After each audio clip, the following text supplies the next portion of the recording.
niwo wimukiye kandi niwo takimukiye tukijanga urwo mu kitanda wazamura umugo wawe uze kuchapa kazi na bidii mukakari tandika izuba ryawe na program gogonoka igani n'akatonye zitano rukunde gumeho.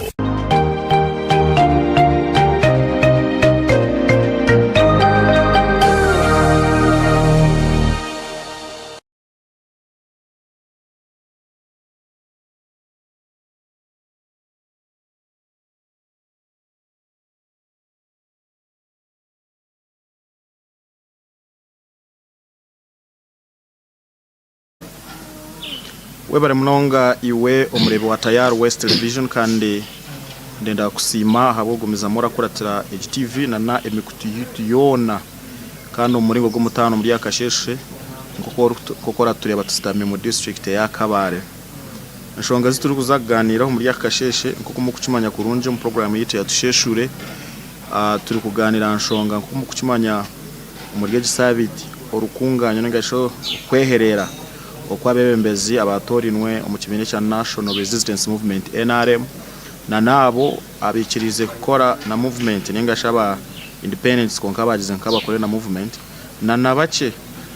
ku rugo mbindi bibi nababere besirwe President Yoweri Kaguta Museveni ebirebe bamaze biro byabo mwenda muri Cyankwanzi nge gisabiti bamarire harwa kshatu rwa kabiri actually urukunganyo rwa konka hine binje biturebireyo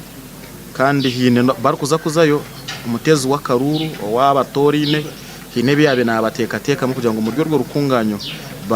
barebe inshonga zimwe zirarugayo abebembeze barazigambira president kandi barazurondera umbazi kugira ngo mu gihe parliament y12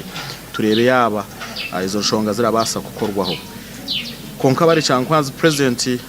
ibintu byinje byayicumintirizeho tumurundo rwo kubanza tigwa kabiri tigwa kashatu. It has been a song of the every tenure ya politics enshonga ya corruption ninga shobushumankozi jicumintirizo munonga kandi mwene ho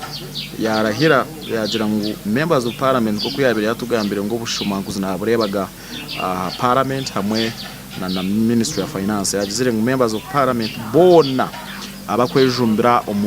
bushumankozi tari kwija kubagirira embabazi mbwene hora akwati mpaka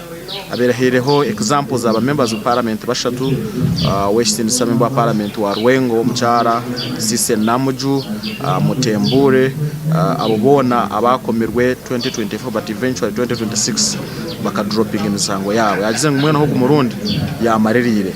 now tuenda ku create Nshonga down because ndijo nshonga konka mwene heja janje mubi members of parliament beba mushaba bino bagira ngo umwene ho yaza kuronda office bearers ezeza government mpango permanent secretaries chief administrative officers RDCs nguna babikirize bagireho participation mu appointment konka president kitachikirize habo kuba agona managa president nk'umuntu agakumuhewa constitution yihanga okutorana abantu parastatals CEOs z'ibitongore bya government bitari mwe na bimwe na zimwe positions za government including cabinet. Now ndi akasheshe twino mucyagwa mani kutayisa chairman wentebe yakashatabwa Central Division mu Rembo Kabare kandi ogu niwe flag bearer w'ekibine cya movement antebe yo bwa meya abira kesi imbiro makame akarura kutwatire omukwa kabiri ko kurondo bwa meya konka tikagenda kurunji ko ku yabire akiteka teke mwe tikaruga mu kurunji konka naguma ine flag yekibina ekiba kwete cyango echa the National Resistance Movement. Now chairman naza kukwakira yakureho murebe wa Tayari West Television mu yakasheshe then aho nto turatandikire mpora turi kutera mutoji nice tagisaki oyireho ibigambo byinji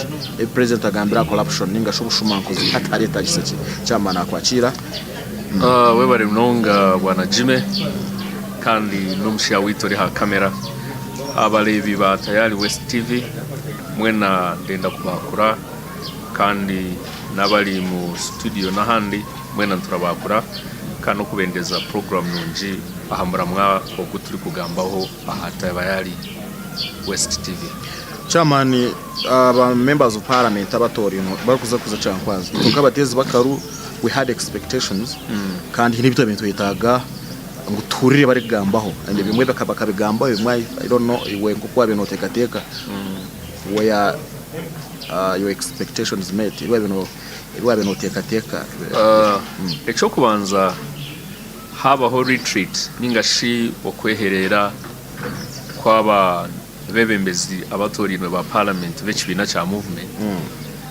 kirijira hamusinji go kumanya ngo turi mu bina byo butegeje so ebibina byo butegeje bine nkora yabyo kimwe aharyeco neco kuongera kusyaza ningashi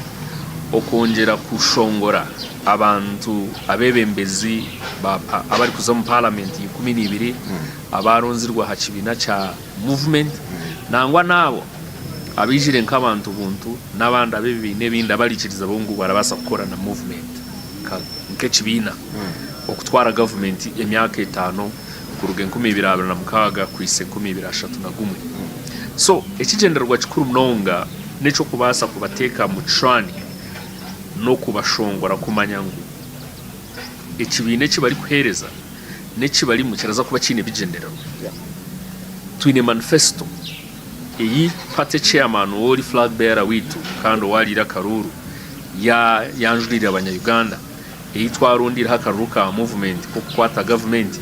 kanda kwabantu 2015 bahamisirize mu movement araza kutwebembera emyaka 5 so president niwe mukuru wa executive ningashi akacikwa kakuru akarategeka ihanga akaraze kuronda bo kumukwasa nka cabinet ikaguma erakora nawe parliament n'ekindi n'ogundi mukono wa government ogura hinguza amateka ukabaga budget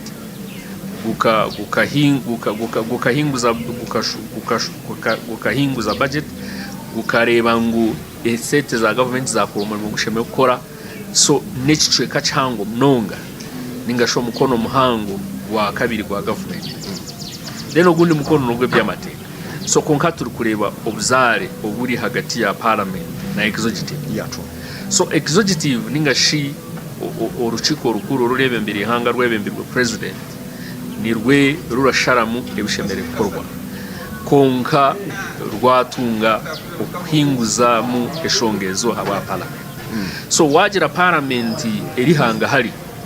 uri executive kiramanyisa ngo ebyo rikora tiberaza kugira ki tiberaza kurikiriza so ogwe nigwe musinje gura singa yo bukuru ogwa tuma ba members bitu ba parliament abaronzirwe baza omukweherera nabakuru b'ekibina bebembirwe president select so then no kugira ngo abantu abinji baraba bataramanya no kumanyana so kirabana kirunje abantu kweyongera kugira ki kumanyana ekindi n'abantu hariho ibintu bibarega biba bataragira ki biba bataramanya otija kugira ngo ubona abasingire abakaruru ka parliament bari exposed ningashi bino kwetegereza kura singayo abamwe barabiyabire hariho unarebire ari kurira ari kutaka ngo president amuyambe ngo bamuri kubingu habo kuba kari kansara wegomborora ibiri z'abakazi harajwekira abakazi mu kanso ya district yo wabo mbono rareba ngo bamutira umushango so aratina no mushango ngo gwamuzaho kwarabe yasingira sheme kuba yine capacity yo kudefendinga okusinga kweye so ebyo nibyo bintu bimwe na bimwe ebitushemeye kuba turareba kandi turamanya ngo omwebembezi taretenga kureba ibintu ko kwarabitekateka so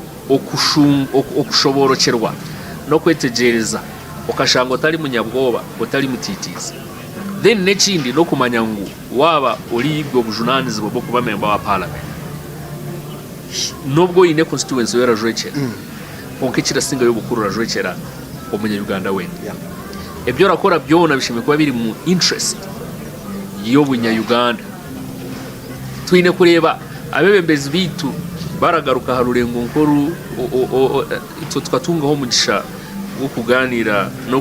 kumanyana na right honorable Dr. Wakana Rugunda achari mu service ari prime minister ari minister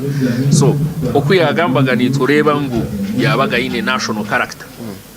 mwena rareba Uganda nubwo araruga kabari konka language yeyo iri mu Uganda so eco nico turetenga kureba members ba parliament kutari kugira ngo oramanya hati ya buryo mwena bakahindura opportunity ya leadership ko murimo gwa robbing haza hariho no bara robbing bitari necessary keco kureberaho shange ngo umwine towns zine more than 45 kilometers za tamaka konka MP wa yachayo ndarenda zibigana konka hariho na areas izira contributing to izira ongerera entasa ha government nkenkuto zitu za tourism zitakakabiri tamaka so turenda ngo turebe member wa parliament nubwo arabatari wa Kigezi nubwo aratari wa Karamoja nubwo aratari wa Ankore hiza Queen Elizabeth na Kasese hiziri atise kugira ngo ezo nkuto turenda ngo turebe ziragira zirakorwa aha bwenje hakuba ko zirakorwa zirongera obuhereza kwanguha entase yongere kukanya mu government then tubone government ebone sente yongere kore zindi projects ezirabasa kuyamba umuntu wena wa Uganda aha kuba umusinje gurasinga yo bukuru ahari amujeshera wa parliament no kugira ngo government yone hiya akaba eretenge ntasa so yamara kutunga entasa ejintasa ekindi point ya kabiri ejintasa turebe erakoze singa kurungi aho niho turerendere ki president ayongere kujumirira corruption so hatu corruption ningashi obuli bwenguzi orama corruption kuturagamba tuteka ngo no kwibese corruption ni kintu cyango munonga the broader thing kirimo kukozesa kubesete kirimo kuhindura sete ukazitoza handi misappropriation cyarimo kuziba harimo ebintu bingi munonga ningashi kuyambaho kwiba ninga okushanga orahereza batashemire kutunga umurimo kugutunga hari abashemirire munonga peddling influence so ebintu nkebyo byona so corruption nekintu cyango munonge cyo mundu witu ori kutureba hatayali West TV ashemye kumanya kugira ngo natwaba turi kureba bebembezi ba parliament babire bari mu retreat ingasho mu kwerera kwa movement twagamba corruption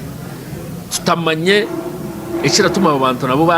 bako participating mu corruption kirama isonga ibintu baza kutukiza ki amani twire hano mu Karuru uranyanje tuwagira ngo ibintu byagenzereje so ushanga ngo hariho eshonga kishateze nari bire mu Karuru ngo nabayibira katare abaguzira katare ngo bakagera ngeno hati mwamutekozo ronzire message mukara musamuti yasinga Karuru ngo bije barabubaka so shange no muntu bari kutesete mu Karuru musama tasinga ngo atabaka ubujobu bazireki bayibire so ejo niyo corruption yo mgeno ni kweri erasimbe mizi na hitu tarateka teka ngo irira bezireki ero members of parliament bona binji kebichwe kigana hari ebichwe kacenda hari gana bina mabanje aguba jire mu mukagera ki mu Karuru mwene utinda teka ngo bayika hariho okwiba harakantu kutwara ngutibara katwara akuba marafashaga bari make maraka so kiramanyisa ngo twena nkabantu turetenga kwetegereza kumanya ahikizi bukizireki kiri omutezo wa Karuru arakontributinga kiningashi arongesereza ki aha buri bwenguzi arongesereza ki aha kwiba kwesete za government arongesereza ki aha kukozesa kubesete za government aha kuba omuntu weno resimba baramara kusinga abantu baramwenda hemegera ki emirimo so kiramanyisa ngo baraza kwinta medoringa processes za fundraising ziri kuhamara demands zaba agents zigahiguru kufuka hati bakakorera ka responsibility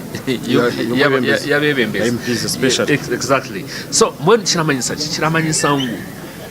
the public nayo yonka ni agents wa corruption mwene hati president ku baramuhikirira buryo mwe wena ari kuronda opportunity yo kugamba na president buryo mwe wena ari kuronda opportunity yo kugamba na president ko yatungira amagirashi amabanje buryo mwe wena ari kuronda opportunity kuvugana na president ubundi yo muhaka ministry ngo bundi abona yakandika seti kongira hakaratunga munci parliament so okwe niko ebintu bibasize kuba no kureba ngo ebintu byashishikara byaza harurengo orutaratekateka ngo ushimwe kuba kurura bako kuragira ki uko kururi so twine kumanya ngo corruption twagirebera cyankwanze yonka kiramanyisa ngo no mbazi turagugire ki turagubona twagirebera ahakibina cya movement kapate tituraza kucetegereza so twine kumanya ngo corruption ne kintu cyango munonga turatekwa kure hangu kutandikana no mbana buturashomeza bara mu primary P1 bakura baramanya ngo corruption ni nini omutezi w'akaruru yama corruption n'indi chairman wagamba ha cyo bushumanguzi n'ikintu kirungi kurwanisa strongly konka kano reba over and over again the president yaragizeho anti-corruption walk yaragizeho president yayebimbere kutaho ibitongore bitarashana all of those very anti-corrupt birarwanisa obushumanguzi including the IGG the state house anti-corruption every other sector ya government makashonshoje ko kurwanisa obushumanguzi but for so many years now turareba obushumanguzi bwanjire bukasimba imizi so now president aramaje ati mwe nunda bamarira mu bihome ati ndabamara mu bigarure woryo mwembezi tukunyo mu ntebe ati waburi ki tukubaninga gara kwebembera for some good time is that one enough because twenda kwebuza echanjire mu ryeje imyaka yona n'iki amidst all of things byatireho government byatireho security nacho byatire kugira ngo ubushumanguzi buruga bucaro what twantwebuza je ekitakozerweje kurunje mu kurwanisa ubushumanguzi n'ikikani n'ikati president arateka ati yakamuheru icyo kiratekwa gukora sindamanya yaba nchigambe nta konka waramanya ikiratuma abantu binji bakunda General MK approvingire ngo corruption yashara mu kugirwanisa aragira yakubo arakwata so echo nico kintu ekimwe habinze biratuma abanyarwanda baramukunda kugira ngo utaradiringa n'ibintu byo gushuma konka movement government hinahinda ikandagira nti ikaba soft no omukuba soft okweri system zona zitire nko kuwazishobora konka urahurira mwenu bahura ngo IGG yishe kuyaka mu district uya kwato munasa wayibo mubazi ikaza mu Rwanda yabakunganya umubazi you get abayisa Kampala bati baryana imbabugana go mutabo you get kuba amara ngo babakwata ngo bibire miliyoni 20 zo miliyoni igana kuko hari habaribaza billions then of course hariho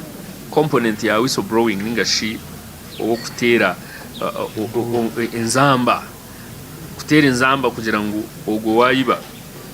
bamukwate hatiya namukozi nk'abakozi ba government oratera inzamba ni wara facing consequences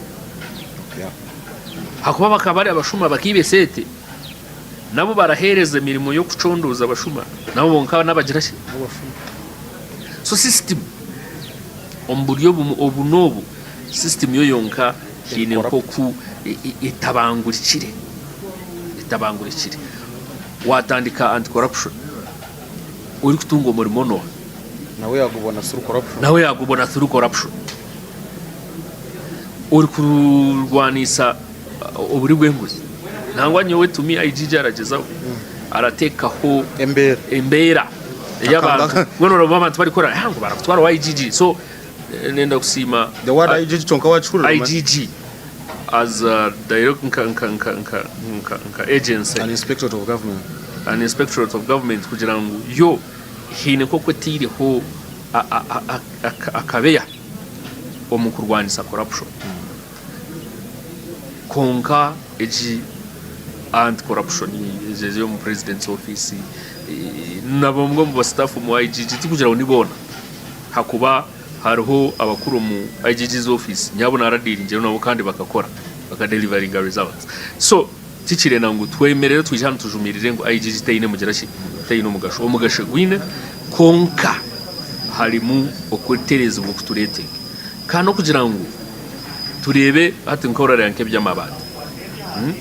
mwana amabati umuntu yemera akagira ngo akagashanga weyo mu kibuga tiyaba penalized no kagaruza tiyagagaruza nandutu we wa mukoma kandi akagagarura kandi wakagagarura 52 njige abantu 52 including ministers and these are the big officers wa torotora mukanandutu aha so hataho kiramanyisa turatwagaruka mu literature animal farm so bon kiramanyisa corruption eratekwa ikigambo cy'urujungu kugira ngo holistic chona chona hamwe Kuchiyuwa. okuchiwa tukarangu twakitereza corruption mechanism ningashi okurwanisa muri bwenguzi no kozesa kubikwa seti za government kuretenga okutereza system yona aha kuba hatijireho kubaho kugira ngo wakwatwa wena yafubira akagera bakwatwa batafubirwa abandi bakafubirwa nagwitura turi munchi president yagizire ngo basise namo you remember those people Exactly. bakaba implicated the sente nyingi beyond so many exactly za cooperatives ngo bakasha bukusasibwa aha hataho ubundi president ndamuhereza benefit of doubt umugisha go kugezaho ko kiri aritwa mu cicende cy'abakigawageraga ngo nikwe bitwire bikahemura ki bikahemura manzi ubundi uraza yo kubanza bakwate nkanandu honorable nandu ubundi uziyo nkaba honorable namucu ongereshi uhone konka orunako rwahika ndateka ngo corruption n'ikintu cyo kurwanisa kandi kitoretinga kure buryo mwe wena arejubira aha kuba yo personally biro umuntu umwe wo kushanga ngo ahabwo kwanga uburyarya no buri bw'inguzi abinjira cyo baba batampagirire mukagera ki mukaruru so kurira ko mutare problem yawe ni ngo uragamba amazima mingi niyo problem yawe so mbwenu twatekwa kumanya ngo government yitu eyebembirwe president Museveni ebigambo bye katureye birakora aha kuba nico najya turateka kumuherezo mu cyako kugira ki go kugezaho mu rujunge cyitwa benefit of doubt agamba kantu utakagomeza mu chairman wagira ngo for instance nkiwe nshonge mwe abantu batakugirire namazi batu wange ibintu byo bushumangoza babirumbanyishengera bari cankwanzi okubanza mu parliament otori nwabwa Masaka City honorable Justin na Mere then na honorable Diria naona ndo bwa speaker now kwihabaraga because na Mere no ya gurucha gambra president no ati ebituru gukora tibyo ngo kuba warajeka teka ngo turabasa ku achieving the tenfold government growth strategy haza tuciye no bushomanguzi ngo mu marwara bariba so she brought a point kandi yatasikinga na National Planning Authority habite byetebekanise ku kwembera ihanga no kurutungura yashimye kutaho there was 10 point program bwa kuruga president yabaragira ngo bongere na 11 to be corruption fight against corruption odira yaje president okaza kororo waranjira ku utunjiro buhami ko bushumanguzo bushangira ha parliament na Minister of Finance umwene wakozire kikoti nico kakozire now ndebira abantu social media barabatera ha mutwe baraja ngo kumwagamba byinjije uba ngo namnonga ka honorable na Mere ngo kuija juba ukapakuka amakuru ngo bari muntu bamutinisiza what bamutinisiza president na government entire bakakora ki okwera ninga ukureka ngo abantu nkiyimwe nkaba namera bakubwa bakagireki bakabakanga to pull back kwa kure mwagamba what can government do especially the president to protect those few patriotic Ugandans echo kubanza nico urareba Katail n'ikigambo cyo rujungu aza abarakira kureba movies za Mexico America Katail no bukuku uburabura kore ibintu bibwine government zabwe mu bweshereke government within the government but illegal government illegal setups ningashi obukuku uburabande birajira mweno mu government harimo Katail nyinshi illegal outfits ezo ezirita system ezira Rwanda nambwenu ndashaba nabona nka president ndamushaba kugira ngo aija tungo mugisha akore investigation ari baharanise yaba kwata mundagira ngo bicoka nshanje tibikahona kuba mwe no kubaramara drivers kubaramara kuza mu system bahirwa bazanye babireba nka opportunity yo kwiba yo kukozesa kubi office zabo abinje mirimo yabo tibaragicenga bari nkahanga hari bari mu kuronda ko kuba deals bahurira ngo bareba uramanya kora hirwa wabona nka team player arenda gukora umurimo ugushimye kubora akora hatushanga bari kuharahaza n'ababa barakora nabo kugira ngo uhabwo kuba mbakwata musowani zabo nambwenu nkakabare twine kuba twa interesting abasabye kureba aro programme yo kwisupporting abantu abe mbisharara mu district local government intezibara leta turamanya hiziratora so hatora reba hati nkogwe yamara ngo kuza kukwata owakozesa kubesete zachi bakazireta because I remember it is the same project chairman yahurirwe ejo tina maya wa mwa interested yourselves zonte zikazisheme kubazira abasheme kuzitunga bakazibona so corruption and koragamba hatova problem koragamba ndagirana babakora kugira ngo bakore honka research sibara gukora hibaye nda kugira ngo utagira shi utarugayo so abantu nkabo namere honorable namere ara leta stock mpya toletenga kubanza waruga mwigo kugambira abantu ngo ibintu bishishike that are you protected system hati yankawaza ko mu mpaha mu municipality arebe ndatinda kugamba kugira ngo baraza kugira ngo kanye simbiri kora bigamba bagira ngo habo kugira bakamusinga but systems are rotten ebintu bifire so atkora yange kubigamba if all Uganda is kandi hati kundi kugamba ati mahora asa kubigamba ina famati my point is how can you be protected or abasa kuyeze no you see kugira ngo government wajira wiru ya president rizajira undenda kumaro corruption aragiye hashi Rwanda hanu ya yes of course reri mukunga twesatani tuje turera ngo ajimale ho umurundi gumwe mukaturebe hariho wiru yo kurwanisa that political will yo kugira ngo habwenje namujo arasasira mwen hati ya billions zibatwire vis-a-vis amabate 12 nandutu the level of you get the economic value around that aha so hataho turatekwa kumanya ngo at least turebe babasasira bashashuri the approach bengu ku twakusasira konka wagira wagarura government recovering then bakusasira ngashati wagira ngo naza kwiba bankwata ndagarura nanta kwasirwe ndarya no but you see is that one a good approach hatora reba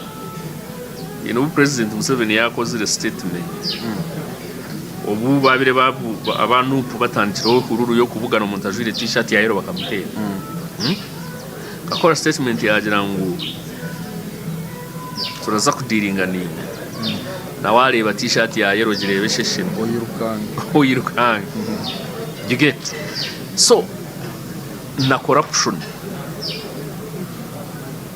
so orarebaga general MK arakomagana abasirikare bari banywane be n'abanywane bakuteka ngo tarabakwata wabakomera tabaro you get so turetenga that willingness parliament eshemere nayo kwitwiretenga kureba era ba regulated how umushara go baratunga mu bintu bikanyisize corruption no center zibarashajurwa parliament the privileges around them exactly abantu abari mu 5th 6th 7th parliament tinda hamya ngo bakabona munesedi aho bakiyebembe tina hamya ngo umuntu wabiro mu parliament ububwira akabone se ico leberaga binji ko babasingaga baba kubi ibintu bishishika hatu wabaronda toka babona exactly so now parliament okushara memshara yawe ejo parliamentary commission y'enchebye byona turatekwa kureba ngo harabaho okuregulating tujiro umushara guri uniform igutakaringa hasatan amount of money uri kutunga umushara uri kutunga allowance uri kutunga chebye byona now single allowance medical allowance you get so at the end of the day isente na numbers even in parliament zizonka ziri abnormal cyo kubanza baramara no bwira bamwe mu marene imyaka 5 batakagamba ga flow parliament just bo batendingaga kwa fa basayininga byabo so kimanyisa kiramanyisa corruption n'impango kukira nko kuturagirira. So if you were given an opportunity now president akusitamo misho ko kuyaranjirira urutaro rw'amano kandi rutarimo kweshingereza ku murundo ukatunga umugisha gw'amano ukamugambira bintu bingahe ukamugambira bintu bibiri at least ibi yakuyamo akagira ngo ibibuna byejo nisa corruption yatekwa kwa orendo talent eco kubanza neco kugira ngo turetenga kureba harabaho constitutional review. Constitution yituma yana yera tutera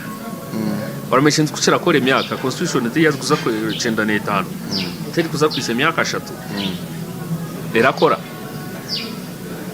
ezibiru zibarakora burikire zimwe ziraba ziri na influence yabari kuzigoberamo hari ubwo bwire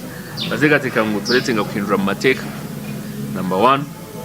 tukareba ngo ibintu bimwe parliament yaba regulated tiyatunga right yo kudetermine imishara yabo. Number 2 twareba agencies ezira rwanisa buri bwengwese nazo zagira system yo yonkera avoidinga uburi bwengwese kutungamo umurimo wo kuza kurwanisa cini uburi bwengwese. Then nekindi no kugira ngo president ikino mu bugana kamugambira na mugenti president oyine wiru oyine obukuru n'ubushoborozi bwo kurwanisa corruption. Yobone na kumanya mani ga president ni mu covid 14 days na chinga agaruka 21 days galimana ko yakozesanga inseka chinga mazima yagakozesa corruption iraberagira shi yarateka ku rugabo. Ibi bintu byo kugira ngo gwakakorere kibino gunamanya yaba yibira abayibira and uramanya kuturakira kugamba ngo abinji baratunga movement akaku kaya movement n'abashu ijole babantu ba opposition nabo ko barabajire batungira opportunity mama bo baramaraho obana barasinga bakaza mu local government obana barasinga bakaza mu parliament mu section yibari munabo nabe kintu cyabo baramaraje baramaraho. So hariho ibintu bituratekwa kumanya ngo buri munya Uganda hari no kujunanzibwa ndi politician tindaza kutunga kakumunonga ba members ba parliament mazima hano mu local government no yo bari local government stera repos ahampa haho ahapa aho haratandikana na office za RDC kugira ngo bobonka credibility ingashi approach yabo erimu erakunde se wamejarenga ubu okwenda kwawo will to fight corruption na mukama wabo kuko aracenda barakire kumuyamba ninga mazima binji wapi tibo muyamba mu local government tibaramuyamba no kugira ngo cause rareba there is a contradiction aha murumo gwa RDC na ha murumo gwa LC5 chairman whereas the idea ya office ya RDC ikaba eyo kuyamu political sentiments ningashi akakwate ko gumuntu kugira ngo araronda karuru ngene bintu bimwe birafa arabireba batini bagambira exactly. So babinji ba RDC kugira ngo tibona hari habarakora hariho districts zorareba ngo RDC za fully perform bajirize homwe hariho nabo rashanga bari mu cyabo mwenu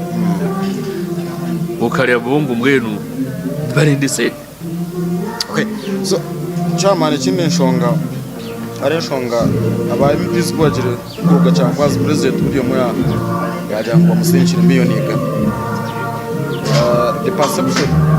of what is coming through from people in Uganda cyo kwanza no kwebuza president uratunga miliyoni 3 nkaga kanya ko biliyoni na yazire nkayizo kugabira abanyayinshije biliyoni 20 ekindi president yaragamba kurwansa corruption because now umunyishengero why people are running kuza kwesimba ya investing for instance 800 million kurunda karu on the onset atakarahira ayine million igana from the president after swearing the 315 million is wired za motoka za wired account ye atine chiyakoze roda ino million bina 15 so mushara go kubanza mu kwezi no mushara go kubanza so atine chiyakoze kitire cyaturetire at least ayine heza said now kirazibira kito muntu ukora muri bukintu cyo nakibushumankoze okugira ngo azo mu parliament abo kuba isete koziri zikanyera mu bwinji bwazo president arahereza ari mu bintu arabe hati president cyakozire ibora mureba mu wiru yo kuja number 1 congratulatinga the set za government kuzirejone sibwa because n'ibintu byinje bitari funded but akine set zukugaba mu mwiroko muze kweteraho mu cucu ati the language ya jeunesse muze kweteraho mu cucu ndabamanya mu kubi can imagine now umunyagara rukwebuza is the president willing to fight corruption because that one alone can he account for the source of that money twine kumanya n'ikintu kimwe president Yoweri Museveni aine capacities one as head of state ka president kunkaine nendijo responsibility kapate chairman wa national citizens movement so nyawenka samo mwebembeze kamemba wa national citizens movement taka criticize the president ndabanyine kuba namanya sentence president ni sentence zararoga mu government as a state ninga ni neza apati pati sentence ya do you subscribe kankubuze kibuzo mukamufumbiro tabirafire twahurire ba members ba nupu barashoroza sente za Boston izangaye mu diaspora so oze mu Uganda nukurondaho miliyoni kaganina at least cyo cyarebirwe zirarundana but no kugira bashi disclosing nehi bashara mukunda mu biro rababuza okay you get so omu politics ningashi ombubi nabyo butegeke waba oli party chairman omubimwe ahabyosheme gukora no fundraising kigira ikibina konka interest yo kuzihereza ene ukaje ngo izaruka of course is it worth it of course ndi ku driving to that okuzikwata zo sente bakazihereza president ingashi party chairman hati kamwiye mu bwa president abuzarubaje party chairman wa movement ayino bujunanizo bwo kuriyangwe kibina cyagira intasi hasa ikibina cyaza kugira intasa kiratekwa kuba kine emikago ikirakora harariho government zo ko ico kubanza yazirakwatanyisa n'ikibina cya movement harariho abashubuzi b'amani abara supportinga ikibina cya movement bare ngozi aho wagambo barashongo nabo bashubuzi ni bantu basupporting ikibina but they have hidden interests nibo benyine abakweza no banya hatora reba investor wene charetenga security okusima tikiramanyisa corruption okay hata aho niho turarebera ngo ibintu twatabi abanyarwanda barakweta kuvangura okujwangura twabakiga turakweta kujwangura so tutajwangwire tukamanya kugira ngo buri sente zone zahebwa yo zona zija mu buryo bwa corruption twaba tutachitatire mutoke turaza ku nyiro bujunanzi bwo kushoborora abantu president kapate chairman wa movement arabayine opportunity yo kubasa kugira money means go fundraise erizoba bwana jimenye woni twaruganda twaza mutamu bakagera ngo tushoroze set andarugwe nabusha ndikiriza ngo zindaronda zirakireza n'amazi nizo ndarugwe nabusha so hatapo nibwo musinjo gunena ngo tuvugire hejosho so president yayemerera abantu abine investment mutawu mu covid uranko ko yashororize se amamotoka ese you get buryo mwena arenda ko associating na head of state so has a party chairman arakoze so mugishago yo kuba president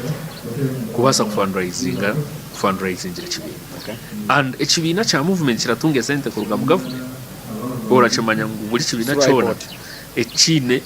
ba members ba parliament mu parliament kiratunga kine budget so tutakamanya resource eyi president ayire hezo sente then outright turaza kuba either twamukwata kubi katuri bujuranzi bwa kabebe mbeze kushoborora abantu so ateki yabyara orabasa kuteka no ndikuza kwikariye point orabasa kuteka ngo kirasindikiriza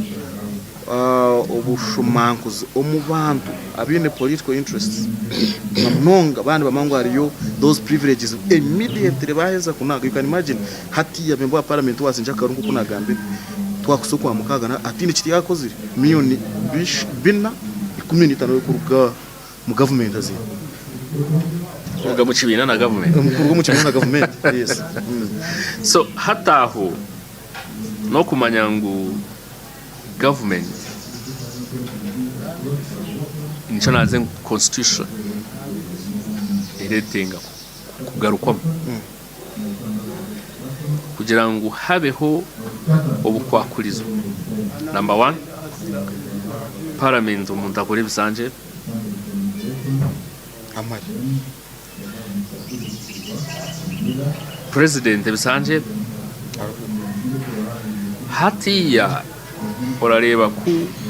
parliament datorareba bintu biragumusha ngo umuntu ari president yamara obwire konka na member wa parliament yamara emyaka 2 neje. The Minister wa Justice and Constitutional Affairs yarangira one of the proposals before them under consideration is the extension of term of office from 5 to 7.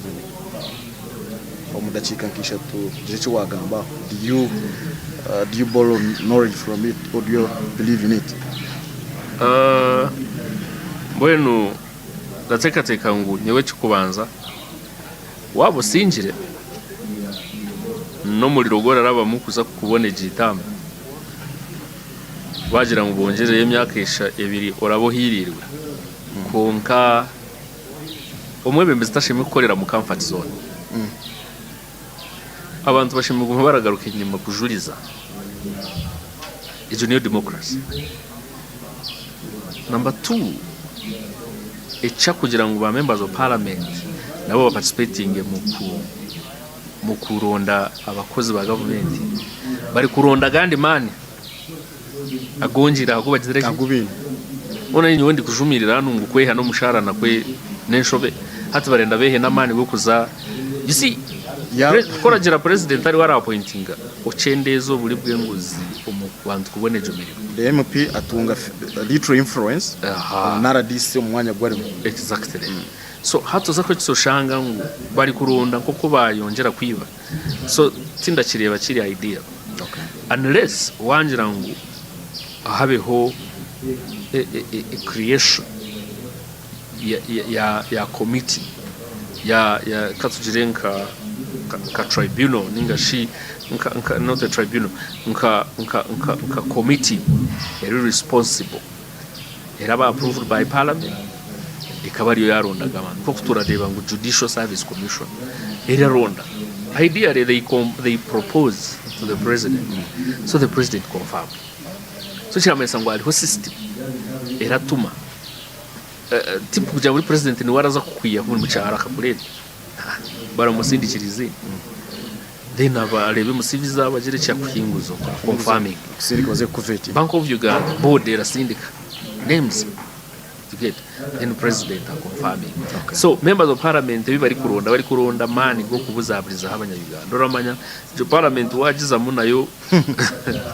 zo committee zayo because baragira ngo even the vetting committee of parliament era vetting abakozi ba government of president era syndicate hango bina mani mushaho exactly influence so hataho nigo mana go bari kuronda wotari hariye jo committee hari hakanta kora bona kushanga ngo hariye jo committee so hariye bintu na corruption eri umuntu baza kumuveting arabanza yasindika gushanga mu ndabyo urareba n'abasenyonyi bakarya uragira ngo ibintu byanguri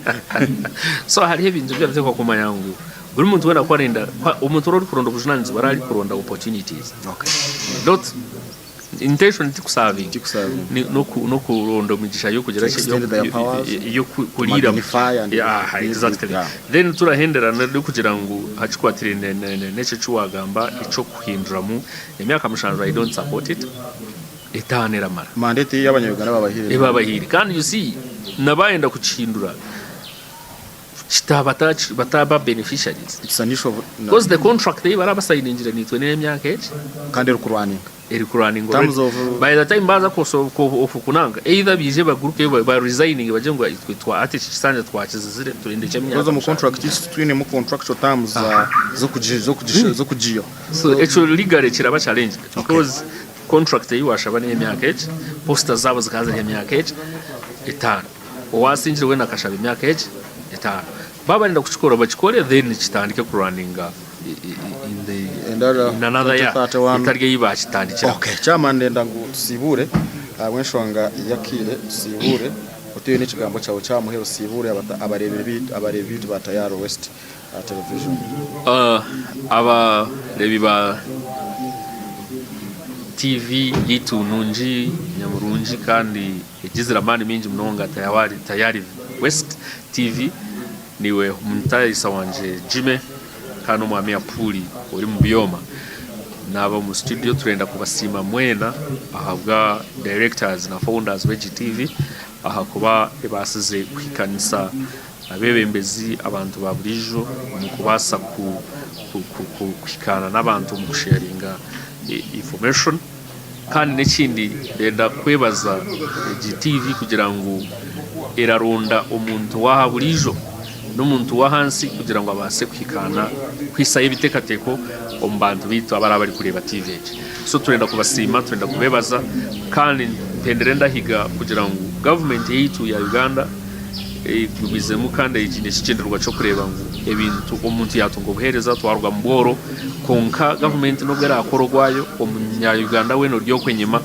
oyino bujunanizwa bwo gukora ono bujunanizwa bwo kwanga ibyo buri bwenguzi na corruption oyine obujunanizwa bwo kundi hangarya tureke kuteka bebembezi ahandinga ngo barete sete tureke kureta bebembe kubataho umuriro ngo batwe ikibara tutatwirete twine nako kakwate abantu bamanye ngo government yaza gukora umuhereza umuriro muce uguturataha bebembezi baitu guraza kutuma abahebembezi batkorera konka kuturagume turatakama mu murimo bingo no kukama no kubakamisa kukama hati nabo bayikeruguru barenda kugira shi mwene nebitura turi kugamba no tuna kora kuryo kushisha shi ubuyine so konka twine kuguma twina masuko no kugira ngo buri yo wena agire cyo yakora buri yo wena abe iraka ibyo kurwanisa ubure bwenguzi kandi no kugira ngo buri umuntu wena amanye kundi hangariye tureke kujumirira bebembezi bitu tuba encouraging kutukorera bibashe bishemerere kandi nahasigara ndenda kusima abanyakabare abanterira karuru bajanga akarunyo nkabono bururi 15 na bishatu nkom ubwo bukabutari bururu buki kandi ndamanya ngo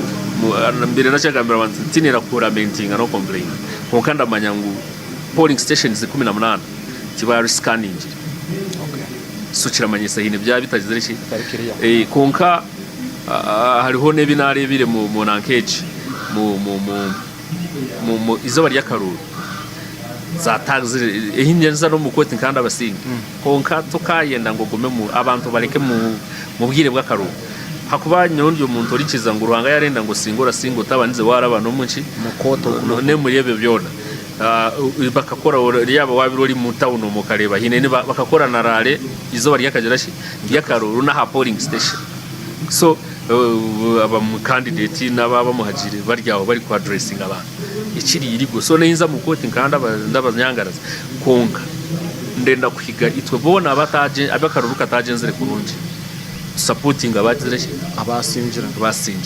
aha kuba okureka mbantu abo turebe mbere mu karuru full time nabyo byonka biraride nibyo birongera no kanyeso buri bwengera bw'inguzi so twino bujunanizwa bo kugira ngo itafare ryo rabasa kutaho kurwanisa corruption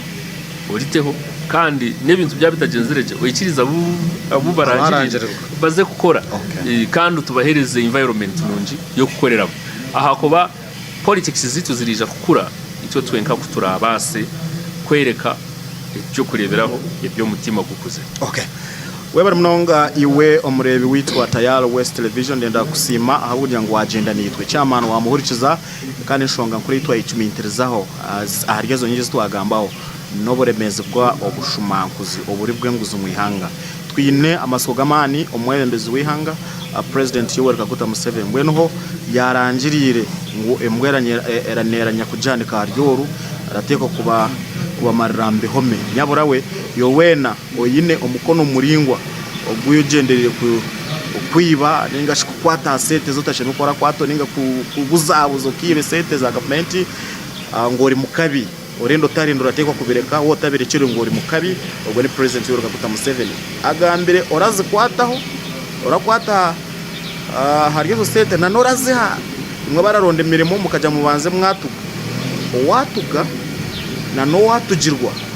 mwena muri mukabe ekibonezo ngo ni kimwe kandi yaragire ngo ubona bakorwaho kurungi abembezi ba parliament yabe hanangiriza ndateka teke nshonge mwe yabaherere ezo miliyoni no kutija kumwe kwasa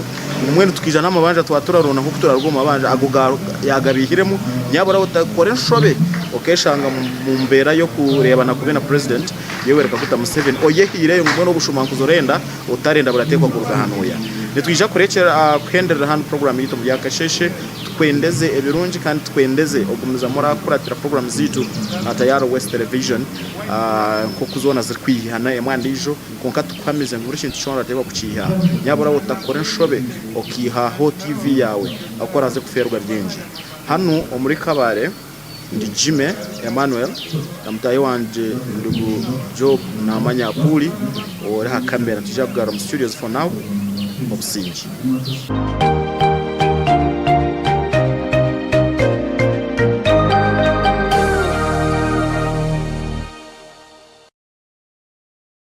Amazina ganjye ni Mr Quality ikurwa mu UNBS.